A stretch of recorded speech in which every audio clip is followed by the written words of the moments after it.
In this video, we're going to talk about the Scorched, divided by victory, united by vengeance. This is the Scorched's redemption arc. Alright, my brothers and my sisters from another mister, in this awesome video, we're going to talk about the Scorched, issue number 19 through 24. This is part 4 of the Scorched's full story arc. If you haven't checked out part 1, part 2, or part 3, feel free to do so by link in description or checking out the playlist at the end of this video if you just want to get into it. But before we get into the content, link in description if you wish to purchase these comic books and or any of our other Rated Comic limited print exclusives to add to your comic book collection. Support the art, support the industry. Also, timestamps will be in description if you wish to go from issue to issue. Also, if you like the content we're throwing up, you know what to do. Like this video and subscribe to Rated Comics YouTube channel for more content like this. With all that being said, hey, let's get into the content.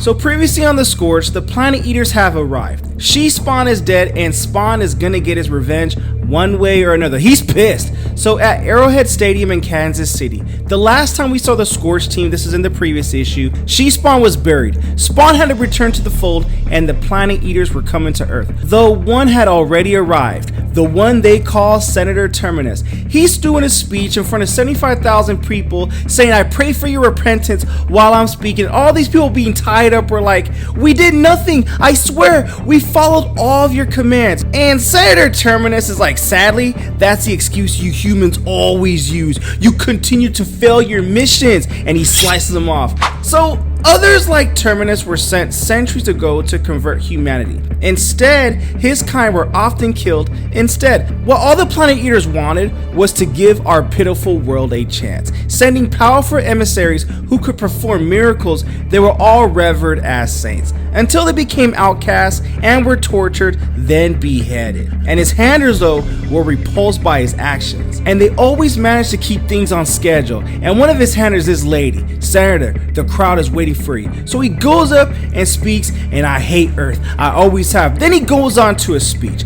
But he's always learned that people all want the same things, to be told the sadness of their life isn't their fault. It's not their fault. And he wants to explain that their sadness in their life were meant for greatness, if only someone wasn't holding them down. So he greets the people in the stands and he tells them, "Look around and rejoice in the fact that so many of your friends and neighbors are also here to share the same moment. I hope you will all call an enlightenment. Each and every one of you are capable of not only changing your own lives," and this guy is killing with this speech, "but first we need to take action what has been stolen from you and what has been rightfully yours from the beginning, and that's your freedom." And this pentagram forms around his eyes and he tells him, "You deserve so much more." So the crowd erupts and knows it, and he has them right exactly where he wants them, like cows to the slaughter.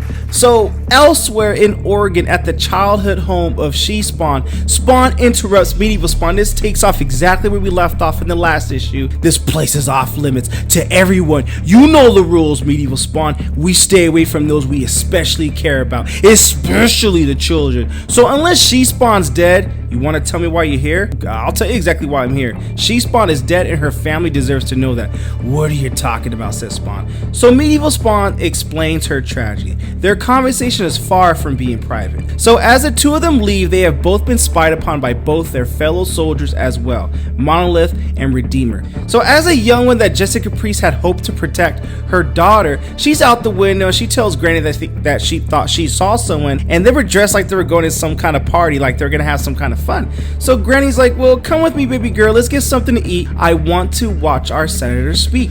You should listen to him." And I'm sure she's referencing to Senator Terminus. Alright, so you know this brother's about to go down with this. So Monolith tells Redeemer, "I don't understand this custom. Medieval wants to tell a little girl that her mother's dead?"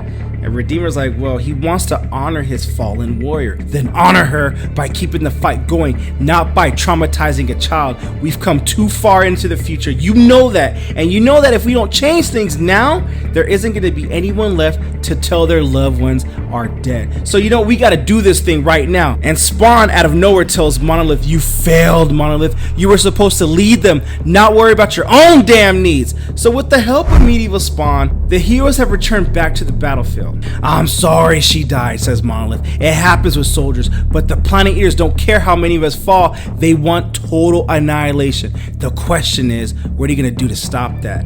And unfortunately, the answer to that question will have grave consequences. So back to Arrowhead Stadium. This guy is cleaning up the blood that Terminus left. And he's like, yo man, if this guy is such a saint, why does he keep doing this? And this girl tells him, we don't question his reasons. They never question the reasons. That's a cardinal sin. That's what got them there in the first freaking place. But the honest of what's happening to the blood before them does beg some questioning. It's like somehow something new is being formed. Terminus and his order have been avenging themselves by changing and transforming their victims into the monsters they already were. So combining them into something that now Terminus can control, and this monster, this blood monster, just forms. And this guy's like, what's he doing? Get Terminus, tell him to stop all this.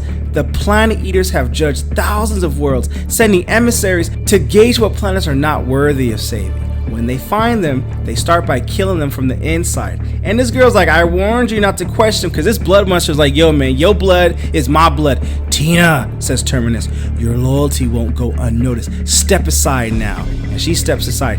Deviant, stand ready for my orders. And this deviant's like, nah bruh, I follow no one. Oh, you will, you don't understand that just yet. And this pentagram forms around his eyes. And because of him having to lay the groundwork with the speech earlier, Terminus is going to assert his position further. And what of us, says the blood monster?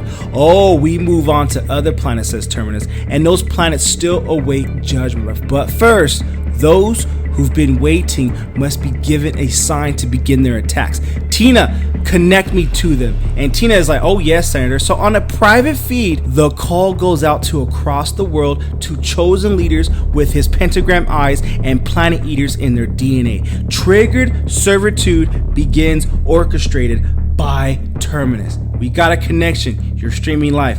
So he tells them, followers, we gave this planet a chance, sending them saints who offered nothing but forgiveness and prosperity. And for that gift, they made those saints bleed, then suffer, but no more. The time has come to finally act, their own blood being the weapon that'll kill them. So gaze upon it. Even the strongest kneels when ordered and kills when commanded. So geographically scattered, the other leaders, all who've hidden themselves, watch away at Terminus, and they await their extraction, because soon the earth will be dead. So in the mountains, the Scorched seek the blood of their own. And Monolith is like, man, this is a waste of time. Then leave, you're free to go, says Spawn, but we're going to find her whether you like it or not.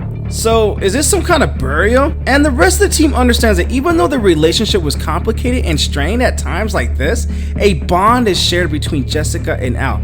In fact, this bond is shared with all the Hell Spawns. So Spawn hunts down the one responsible for Jessica, she Spawn's death, and that's Necro. And he has the wind howls from across the sky, a storm that he built up inside to sweep it all aside, and he finds it. He's mad at himself for allowing Jessica to get exposed to his enemies when he wasn't there, because he had pushed her, and he had pushed her harder than he should have. So he plans to rectify that mistake. He goes in and decapitates Necro's head. Monolith is impressed, and Spawn's like, alright bruh, let's get up out of here, it's time to go. So while the rest of the team knows that Spawn is just getting started, not far from them, beneath the snow, a low-pitched sound begs to escape. You see, something happens when they bury you, when they kill you, and then they leave you behind. She Spawn emerges, and this rebirth is going to have some unforeseen consequences, because you already know with those pentagram eyes, something's happened. She's under Senator Terminus's control. The genetic virus killed her enemy, Margaret Love, and it may have killed Jessica Priest too. But if She Spawn is dead, what has risen in her place? All we know is with those eyes, Terminus is under her control. Here she comes, she's ready for that smoke, under another person's influence, and it's about to go down. And that is the end of the Scorched, issue number 19. What you guys think of the comic book? Comment below, let me know. Also, link in description if you wish to add this comic book and or some of our other Rated Comics exclusives to your comic book collection. Support the art, support the industry.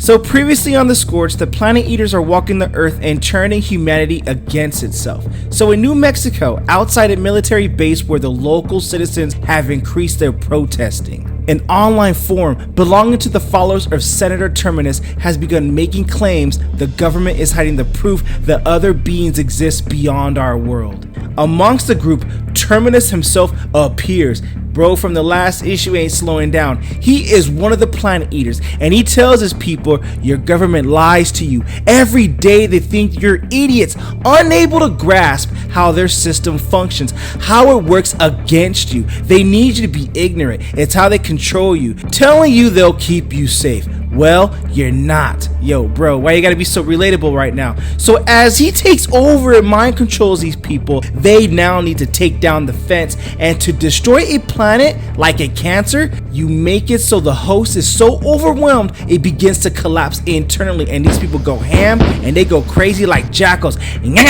as they rush to the SWAT team. And in time, as the hosts take over being so overwhelmed, the entire host will die out despite how hard it fights back. So they have to get word to the tower. As well as he got word to the tower, it's the end of that, bro. Too late. So Terminus has set himself up as an outsider, a politician working against the gatekeepers, because governments have made those people so dissatisfied they're willing to go to war for what they believe to be true, even if it isn't. The mob overtakes the forces, commandeering weapons, all this destruction, all this mayhem, all has to do with Terminus's bidding. The planet eaters sent magical beings to Earth to prep the planet for its extinction. Humans called them saints, then martyred them into the most gruesome of ways. But today, nah, bruh. Terminus has come to take what rightfully belongs to his brethren. This guy holds the spirit of Longinus, the saint who delivered the killing blow to Jesus. But before he can deliver that blow, unfortunately for the guard, he's unable to detect the sudden slip Terminus has magically made behind him. And Terminus picks him up from behind, lifts him up, crunches his head. You're not worthy enough to wield my spear. We came to Earth to show you the majesty of what you could become, but greed seems to be all that drives you humans. You murder the saints we sent. Who'll protect you now? Well, silence grips the airs, and guess what? Falling from the sky, the heroes have a personal vendetta against Terminus. They've been tortured before. They know what it's like to be disregarded as life as nothing more than a mere commodity. But they also know that this enemy took the life of their fellow warrior, She-Spawn, and they all mean to avenge her. So you know what? Let's get it. Redeemer's like, well, did we kill the people? And Medieval Spawn's like, no, both sides have been tricked. So Medieval's action incapacitates the rioters, the crowd, thus creating an opening path for Monolith and Spawn to pass through. But back inside, Terminus, as a warm-up, makes quick work of the guards. He goes to work and he's all good, like, hey man, this is just an appetizer. Now I'm ready for the main thing, because he knows the main event is yet to come. Monolith, desperate to slow down this invasion, merely hopes to create a diversion by throwing a rock at him. But Terminus barely reacts as he shatters the flying object into a dozen pieces. And Monolith is like, you should have came here alone. Who said I was alone? As, Terminus wraps his tentacles and symbiote around Monolith.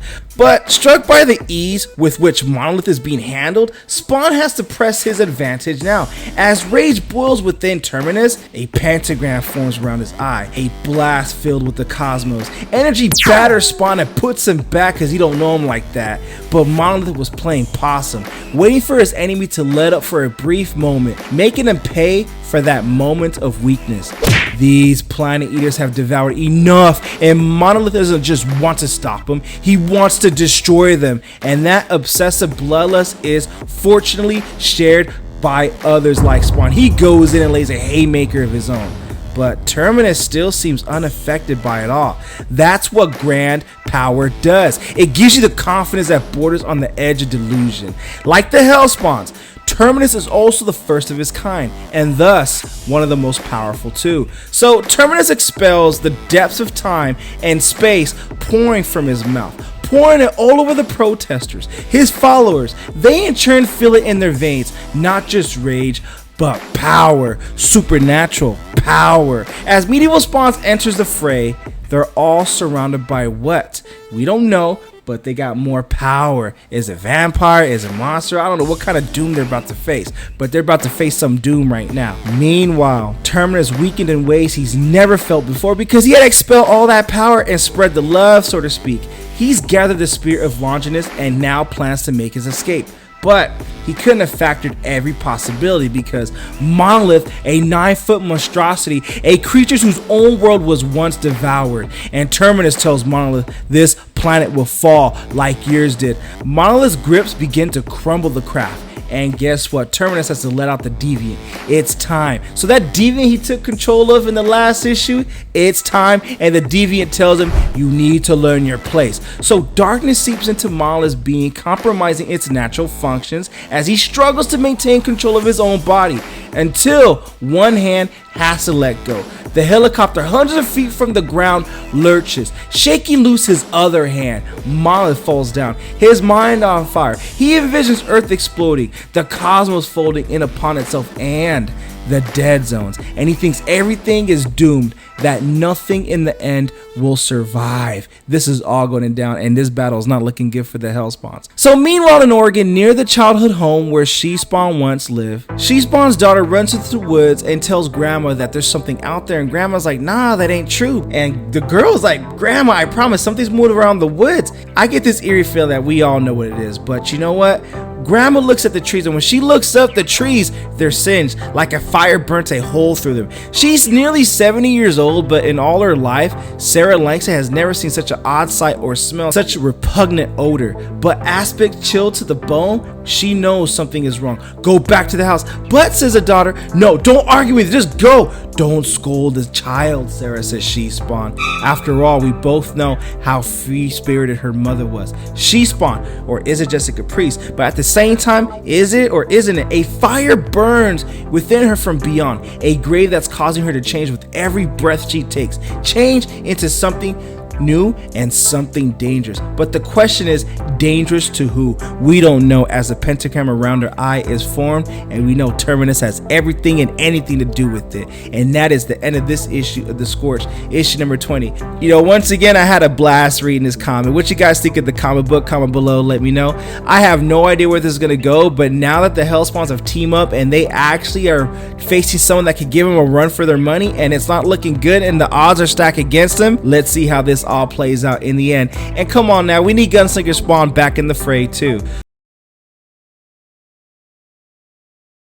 Previously in the Scorched, Spawn forces gather to attack the Saints. Meanwhile, She-Spawn returns from the dead with a new purpose. So yeah, she had come back, raised herself from the dead. She had to make sure that her mother and her daughter were very safe. This is the first time she apologized to her mother, asking her for forgiveness because she went off to fight a war that she couldn't explain to them. But in the old context of things, it just looks like she embedded her daughter with her mom, well, She-Spawn's mom, but with her daughter's grandma, and it just looks all messed up and all kinds of messed up, you know what I mean? So now she goes back and reveals to her daughter that she has a mom, but the daughter doesn't know that, well, my mom was alive. What kind of stuff is this? Because Jessica knows that if she doesn't survive, that if she's killed at any time, Spawn has promised to protect her child's life.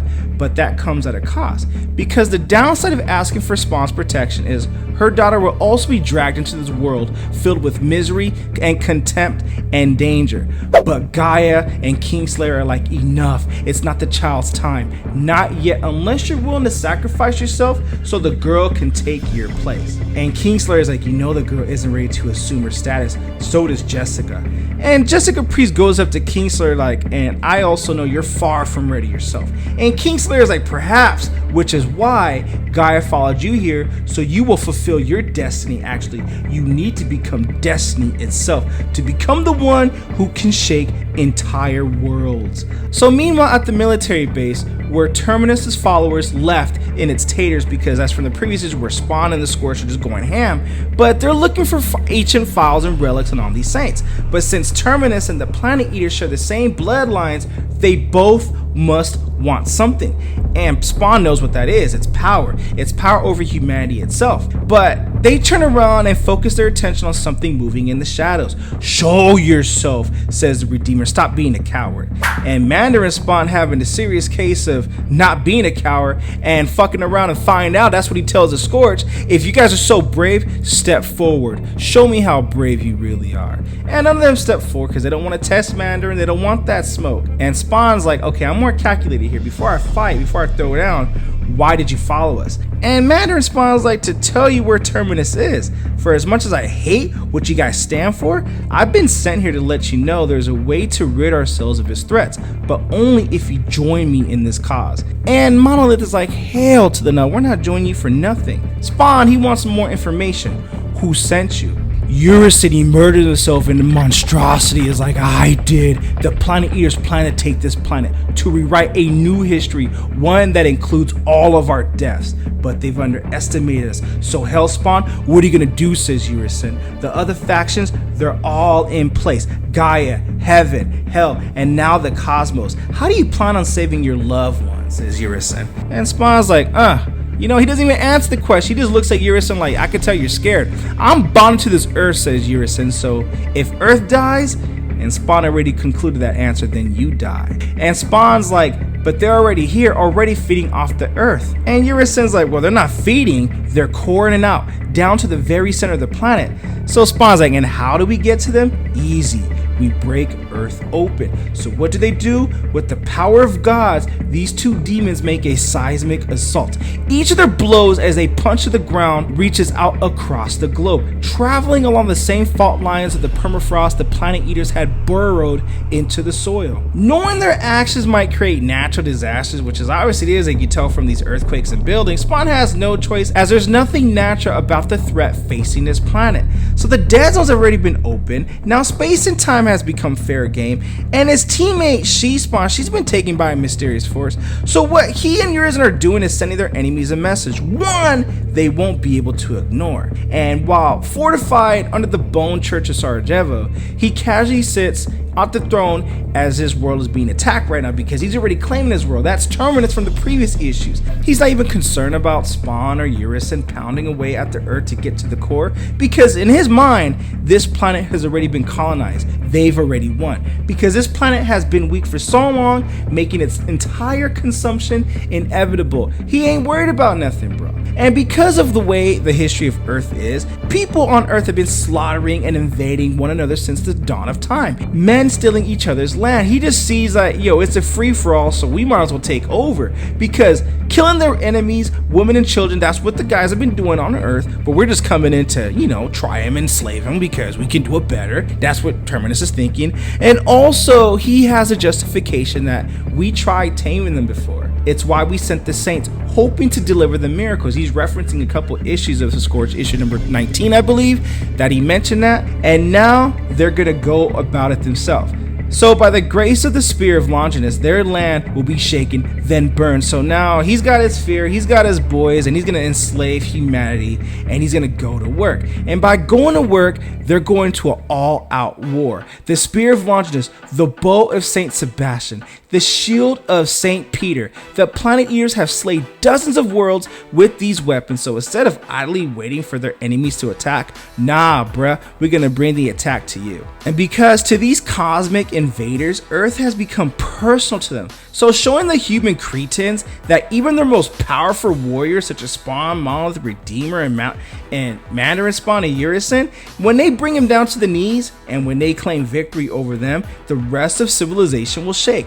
That fear will be the last thing every being on this planet will feel.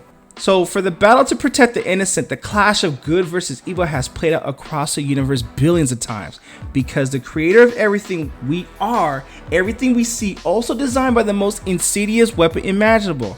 Well, Monolith is going to work, and that's greed. That's what that weapon is. Greed not only to them, but by humanity as well. It's existed forever. Eurocin makes a strange proposition like, hey Spawn, you want to eat Terminus? Then start with your own leg. Terminus won't have to do that. Spawn will take his legs out necessarily, but Spawn's like, okay, you know what, this is kind of too easy, all in the name of avenging the woman he loves, because that's part of his motivation for why he wants to, you know, help out humanity, even though he despises it, all in the name of the woman he loves. But guess what, Eurocin has ulterior plans of his own, and he tells Spawn, you made this easier than I thought. Spawn's like, what? And Terminus decks Spawn in the face and goes down to the ground. Don't be so shocked, Spawn. Urizen has been one of us for a very long time. He promised to deliver you to me to mix your blood with mine. And the reason for that is because that combination of their DNA light mixed with darkness creates a glow bathing Terminus following in its energy, and these blood beasts will become more powerful in that. And this is how the planet eaters have thrived. They molded stardust with their born, stolen from the worlds they've devoured. It's how they created countless armies across the galaxies, turning each of them into gods. And Spawn is the final piece of that puzzle that's going to make them all powerful and all dangerous.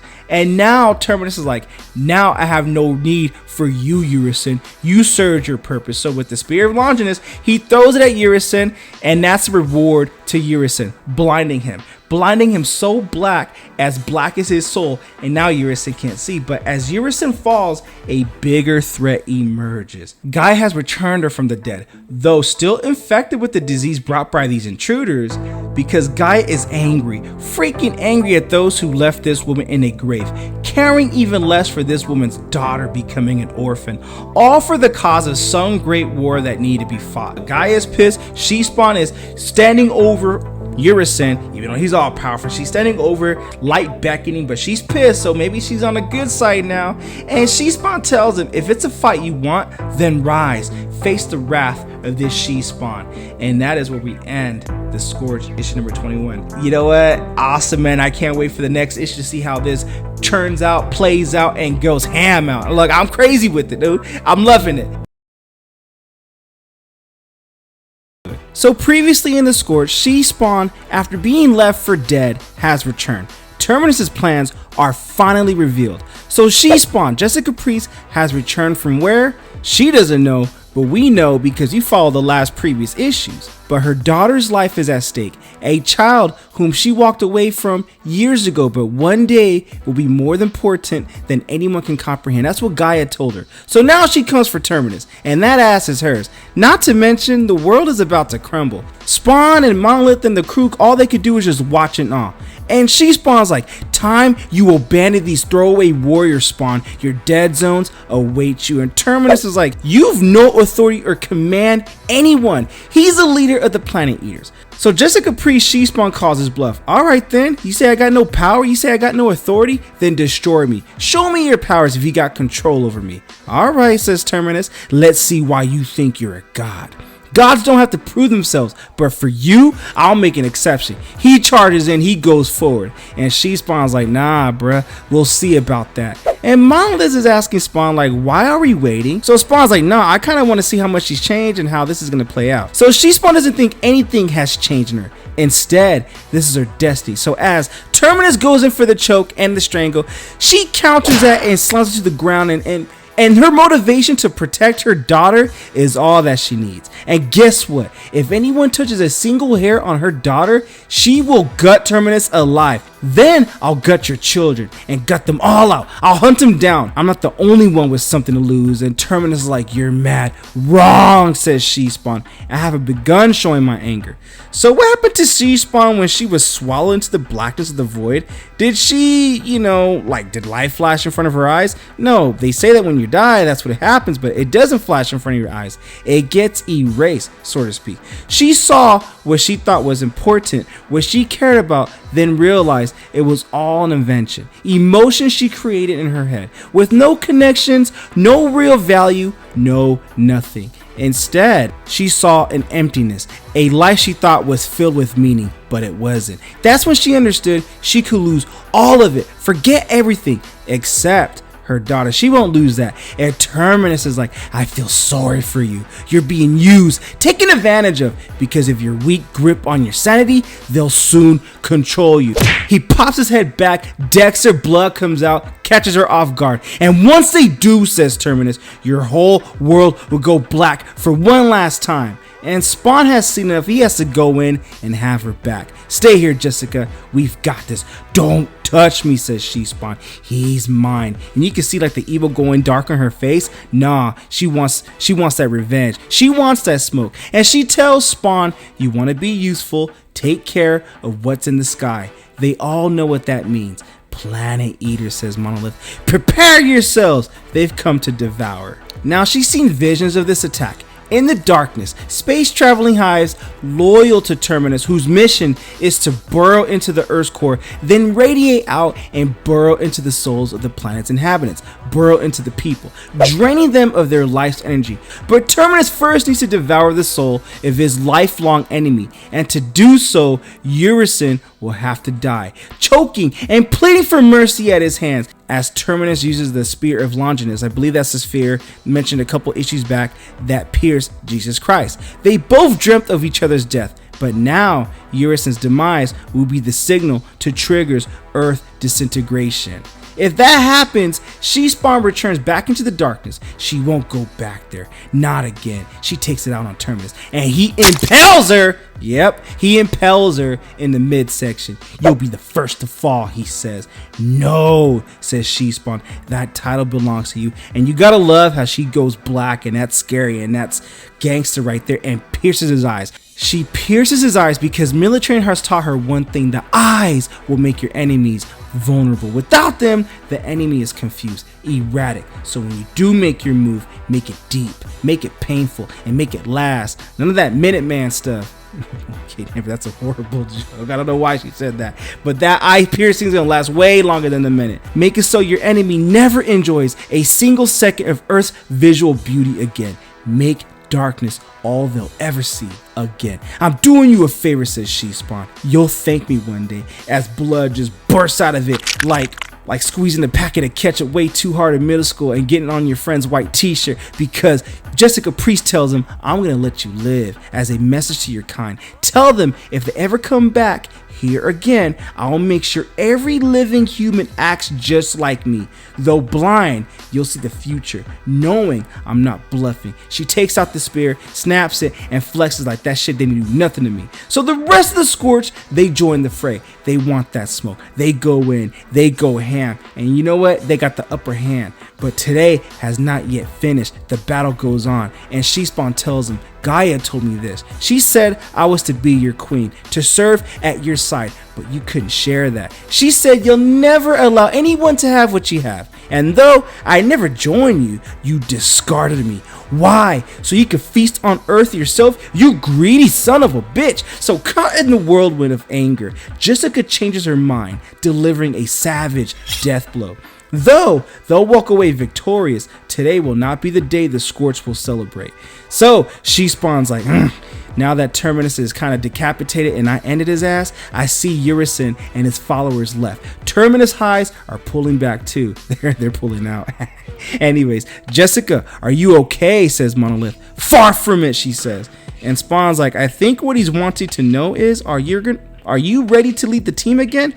Who? This team? As she lifts her hand and summons some green power. You let me die, all of you. So no, I'm not leading you. I don't give a damn what you do. Forget y'all. I got my own team. Assembled by Greenworld's master Gaia, she handpicked this group after saving all of them from their personal fall into darkness. You got the Heap, you got She-Spawn, and you got the Kingslayer. The boy Spawn foolishly saved now is slotted to be the Executioner, the one they call the Kingslayer. Remember Simon from King Spawn issue number 2, issue number 3, issue number 4? That's where he's going back from. Yeah, I know you haven't forgotten if you watched the King Spawn reviews. So Spawn's like, you're disrupting everything by letting them travel through the dead zones. Don't do it. And She-Spawn's like, because it's time. Both worlds saw what's at stake. I can't allow you to do it, says Spawn. Oh yes you can, says She-Spawn. If it's your only way to save Wanda's soul, think what you do to change your destiny or your own. That's what we're going to do. We've all been damned because of you. And Gaia knew it's why she hid your wife. You know, for insurance, just in case you try to stop her. But we all know you'll try. But some are tasked with slaying you instead. Myself included, says She-Spawn. It ain't just Kingslayer, it's me too. So do yourself a favor and stay out of our way. You can't do this, Jessica, says Spawn. You can't stop me. And Monolith is like, oh, ho, ho, ho, but I can. Then you don't comprehend Gaia's power, says She-Spawn.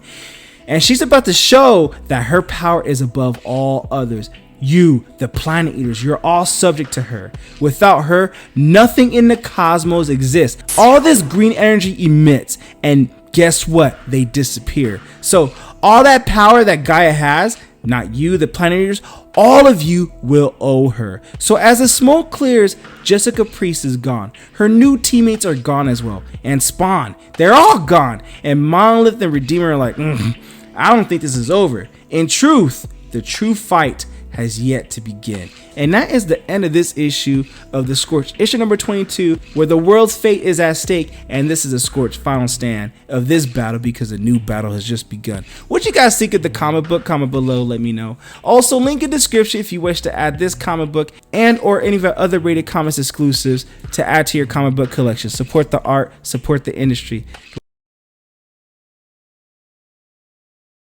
So previously in the Scorched, with the Saints defeated, She-Spawn sides with Gaia and takes on a new team. So the fight is finally over. The battle for now has been won by the Scorched. Monolith, Redeemer, Medieval Spawn, hey, you know, they've won right now. Terminus is dead, Urison has departed, and She-Spawn did some work on Terminus too.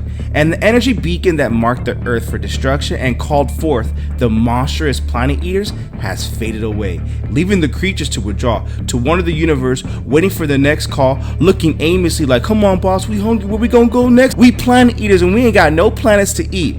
But for now, our heroes celebrate its victory, but it was not without loss. This victory came out of loss, so how can they really celebrate? Sorry internet, kind of contradicted myself, a little bit dramatic here, but hey, work with your boy, alright? So Medieval Spawn points out the obvious, that they beat their adversaries, yet but somehow it does not feel as if they won. Why, says Monolith, because your so-called leader abandoned you? She-Spawn left to serve Gaia. I've seen traitors like her before, says Monolith. He adds to that, you know, She-Spawn gone, she was her leader, but Redeemer is defending her. You're wrong. Jessica wouldn't do that, not willingly. She did that for a reason. But she did, says Monolith. Next time, I'll pick a leader less human. We needed a true Spawn. And Medieval Spawn's like, I'll watch your tongue, Monolith, because you're the outsider here. You will not impugn her character, and I will cut your tongue from your very throat. And Monolith is like, she was never fit to lead this team. So as they're about to, you know, okay, you want the smoke, you gonna get the smoke. And Monolith is like, I want that smoke, because, you know, I already preheated that oven, and it ain't smoking enough, so I'm creating that smoke. Well, before they go into it, Redeemer steps in between and tells him that's enough. What about you, Redeemer? Monolith is pissed. He wants to know what side he's on. And the Redeemer tells him, I'm on the same side you're on. The side that fights with evil, not with their allies. Then tell me, Monolith says, the Scorched is now leaderless. Who's going to give us orders now? And Redeemer's like, well, Al Simmons said he'll lead us, and I'll wait until he says otherwise. Unlike you, he isn't about to turn his back on She-Spawn so readily. And that's not how we do things here on Earth. We value loyalty. So in a sudden burst of necroplasmic energy, they disappeared. Spawn and She-Spawn. This exactly carries on from the last issue, issue number 22. And they only appeared back at Spawn's base, away from distractions, away from others, or influence. And Spawn tells She-Spawn, it's time to talk, Jessica. And Jessica's like, hey, I ain't got nothing to say. I'm with Gaia now. It's that simple. Actually, it's not that simple. Oh, why, says She-Spawn. You gonna hold me here prisoner and give me a lecture because your life turned out so perfectly? This isn't about me, Jessica, says Spawn. I'm trying to help. Help, says Jessica. I didn't ask for your help. I told you. I quit the team. You think you could talk me out of being joined with Gaia? Oh, yes, we could talk. But I'm happy to do more if it comes to it. You better watch your tongue, says Al. And Jessica's eyes turn green like, you don't want this fight, Al. I promise. I got the power of Gaia, the power of Greenworld inside of me now. Return me to Gaia, then return my new team as well, because if you've harmed Kingslayer or the Keep in any way, as she gets more energetic, take a breath, says Spawn. Your teammates are fine, though they're in a very long walk out in the Himalayan mountains. And this is going back to that last issue where Spawn apparently teleported him. So Kingslayer and Heap, they're out walking. We see a glimpse of that. Remember, I gave you a chance, says She-Spawn, and this is all on you now. And all this necroplasmic blast just pushes Spawn back to the wall. And while we admire this image, I will take a quick moment to say, hey, if you like the content so far, like and subscribe to RatedComics YouTube channel. But yeah, let's get back into the content real quick. Her power, it's unlike anything She-Spawn had wielded before. Stay down, Simmons, as she goes down, prepared to do our anti-hero superhero landing on top of Spawn. And the level of that power scares Spawn just a little bit because he knows Jessica isn't a true Hellspawn and her body isn't built to endure what she has been given. She lays a haymaker on Spawn, decks him in the face. So she tosses it to the side because Spawn knows eventually she will burn out permanently from all that power. It's called too much power, man, and you ain't ready to handle all that power. But she doesn't know it yet because she believes she now serves a higher purpose, a calling for a better destiny.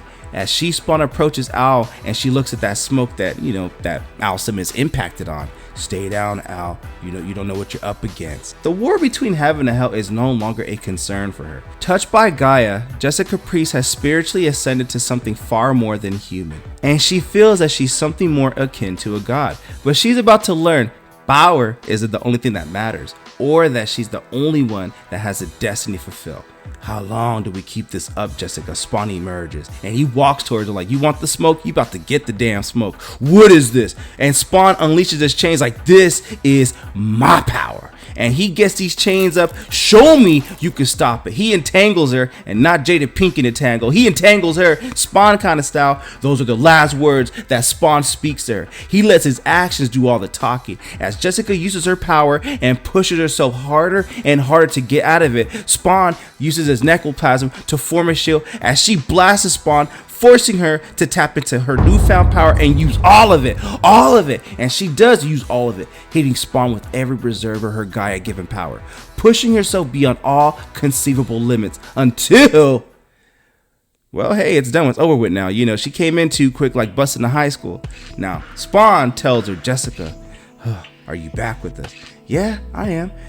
Guy's out of my head now. She took the powers with her. You did that. You literally burnt Gaia out of your system. So now that Jessica Priest is kind of, okay, I use so much power that maybe she has her own version of post-nut clarity. She wakes up and she's like, I feel like I did things I shouldn't have. It'll take time to clear up, says Al. Gaia forced you to lead a team for her, to make it seem so important, so urgent to you. She was trying to implant aspects of herself onto you. How? When she brought me back from the dead, says Jessica, and that's referencing the Scorched issue number 19, which we did cover on this channel. Actually, we covered all the issues of Scorched on this channel, so if you want to go to the end of the video, after you watch this video and check out the playlist, hey, you can get caught up and binge watch all you want. You were never dead, says Al. You came close, but that was the opening Gaia needed. An opening so she could reset you. But I invited her in on some level by thinking about wanting to quit the Scorched. Well, you're right. She caught you when you were down, says Spawn. But this war and your enemies will exploit any sign of weakness, so I need to know. Can we count on you? We need you on board completely and absolutely. And she's not sure about it. And Spawn's like, well, then you're no good to us. If you want to quit, do it sooner rather than later. And do it of your own free will. Not because someone's in your head or because I'm pressuring you. Do what's right for you. Maybe this will help. So as Spawn uses his necroplasm to transport to Jessica's childhood home of Jessica Priest, a tale of heroism is about to reach its final chapter. Annie, Jessica Priest's daughter, gets a goodnight kiss from Grandma. So soon, all we hear is a soft sounds of peaceful slumber as she leaves the room. And as Spawn and Jessica go into and teleport into Annie's room, Spawn is like, I hate what my life's become, what I've had to give up. And she referenced that in Spawn's universe as to why she had to give up the life of being a mother to her daughter. And she's like, my daughter, I can never see or share her life. I did that years ago before any of this Spawn stuff. Now everything is just so complicated. And Spawn puts it all in perspective for her. It's true. None of us asked for this life, Jessica. All we have left is to make sure no parent or child goes through what we have. And she takes it in and she tells Spawn, and you really need to think about it. Hey, take all the time you need, says Spawn. And as she lays down and falls asleep next to her, Spawn will stand guard over these two until the early rays of dawn in the morning. Now, after she does all that, Spawn teleports him back to Russia, the headquarters of the Scorched. And as they emerge, Monolith and team are waiting for her. Did she learn her lesson, says Monolith. I'm not in the mood, Monolith. Medieval Spawn is more concerned like, is she okay? She's alive, but she needs rest. Her body and mind, they'll all need time to heal. And after that, she has a decision to make, says Spawn. And Redeemer's like, and what does that mean? That she's still thinking about quitting the team? And they call out for Spawn and he just disappears. because their questions go unanswered. Spawn retreats into the shadows, departing in a very ominous silence. And now this disquieting pall falls over the room as the fate of Jessica Priest and this team is now very much in question. And that's where we end this issue of The Scorched, issue number 23. They go from heroes to potential rivals and the team's uncertain future because Jessica is not sure what she's going to do next. Obviously, I personally think she's going to join back with The Scorched. That's just my opinion because, I mean, come on now. But then again, if she goes into another direction, then that explores another avenue of storytelling that we probably have no idea that how this is going to come to fruition. So I'm curious how this is all going to play out. And you're going to see what I mean by all that at the beginning with the Rekindle Fury. So in the beginning, in this terrain, there's a ruin of which almost nothing is known. An old church unmentioned in any history book. Its details a mystery to even the most learned scholar. Almost as if all knowledge of it was erased many centuries ago. As if it were meant to be forgotten for good damn reason. But until tonight, until these bros dig up the stone and they find a passageway, and this guy tells Master Bishop, like, here it is, and Mr. Bishop is like, of course it is. He has that sinister look, like, let's go down there. But as they go down there, this place, it was built like 3 or 4 decades into the 16th century or something like that, but it was built for a specific purpose. And it doesn't look like any church. No, says Bishop, it's not a church. It's a place of worship, but this is not a holy place. But as you can see, it ain't holy, and now Bishop is getting scared about what he's seeing because a blade sliced through his people in a whisper and in a quiet way, but very menacing. Now then, the man Bishop is all alone. The daughter of darkness, mistress of deceit. I'm here to free you, says the bishop. Free me? You think you're capable of that? That looks creepy, man. And he's like, yes, I know I am. And I know who it is you truly hate. Before you kill me, the one that put you here still lives. If I release you, you could remedy that, all right? I'm gonna give you revenge. And she's like, okay, I've been locked here for far too long with only my hunger and my hate. If you have the power to give me my freedom, then release me. Let me finally have my revenge. Are you telling me something like this, a creature like that, a simple door was keeping her at bay? But there's gotta be something more magical at stake here. Now, in the previous issue, Jessica Priest quit the Scorched, or at least Al Simmons gave her that option. So for Jessica Priest, the last few weeks have been eventful for her. Her team, the Scorched, saved the world, but in that process, Jessica almost lost herself. Self-doubt and guilt came bubbling to the surface. That was before she went toe-to-toe with her mentor, her friend, the one person she feared and respected more than anyone else, Al Simmons. Things got ugly, but eventually, Al set her straight. And she goes into this Pitchfork bar for an ice cold beer. It looks like a bar nearby my house, Pappy's and Harriet's. If you check that out, Google it. It looks like it, so to speak, without the signage, so to speak. But sometimes even a long, fast, hard ride is exactly what Jessica needs to clear her head. Okay, my mind went somewhere else on that. Bruh. But other times, all she needs is company. So she sits down next to Mark at the bar. Mark, who's low-key got his medieval spawn mask over there, but Jessica tells me, you're gonna need that helmet today. So Mark is like, okay, didn't know why you asked me here. Maybe you were expecting trouble, so I thought I'd be prepared, No trouble today, says Jessica Priest. I just want to take a shot. So Mark goes into this dialogue, like, truth is, I don't like being too far from it, and it doesn't like being too far away from me either. So she asks him, how does this whole medieval spawn work? I've never understood it. You and medieval, is it like there's two voices in your head, or is it like two minds sharing one body? And Mark is like, well, hard to explain. I mean, there's a separation between us, but sometimes I just know things or can feel what he is feeling. Sometimes when I see my reflection, it's his. Other times I catch a glimpse of myself as Sir John of York, the man he used to be. More and more it's getting harder to tell where I end and where medieval begins. And the longer medieval's part of me, the less I feel like myself. I hate it. So Redeemer comes in like, hey man, am I interrupting anything? And they're all not in masks. They're not in their costumes, I said mask, so forgive me on that. Redeemer asked Jessica Priest, are you actually quitting the Scorched? And she was like, well, I was thinking about it, but Al set me straight. Now I'm thinking about something else. That's why I'm here, to talk to you guys about it. But before she could get into that, these guys, Bishop, the guy who released whatever that creature was from the beginning, tells her, hey Big Red, what's a fine woman like you doing with those two nerd boys, huh? When you could have a real man, huh? Oh, I love to be with some real men. Be sure to point them out if you can, alright? If they show up, says Jessica Priest. Cool clackback. Oh, says the guy, you think you're a funny lady? And Redeemer's like, listen, friend, we just came for some quiet conversation. We're not looking for any trouble. That's your problem. I want the smoke. See these hands. So Mark is like, okay, should I get my helmet on now? And Jessica Priest is like, no, Mark, no helmets, because no powers are needed at this time. We do not need them. And she goes to work on bro, just letting him know, like, hey, I'm looking for the smoke. And she just goes to work on him like, hey, I'm looking for the smoke and you about to get this smoke. Let's start up the fire. So what happened next could hardly be considered a fight. More like a brutal thrashing. In their short time together, the Scorched have faced impossible odds, danger, and fought insurmountable enemies. This was none of those things. The only thing that hit any of these three teammates was a revelation of how well they fought together. Because there's no denying, after all they've been through, they've since become a team, and a damn good one. So I think that was the clarity Jessica needed to, realize, hey, I'm not quitting the Scorched. And she tells Redeemer that, hey, you know what? This made me realize I'm not quitting. We're a team now. So the answer is no, but there's going to be a few changes, all right?